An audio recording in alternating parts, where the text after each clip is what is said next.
I'm Nathan Wellens and I'm Laminating Manager at Australian Sustainable Hardwoods.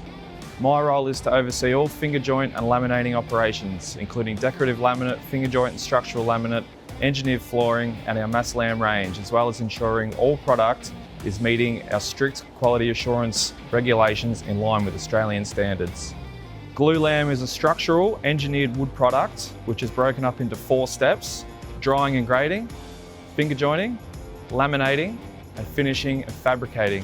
Each of these steps has been uniquely designed and modified to suit our range, with the focus of producing a product that is both sustainable and to a very high standard.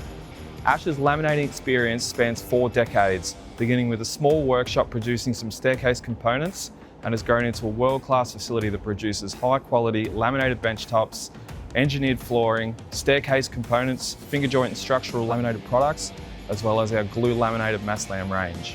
These steps have helped us form our quality assurance guide, which include a rigorous testing regime, as well as working with a third-party friend and pedant testing of structural products to ensure our compliance to Australian standards.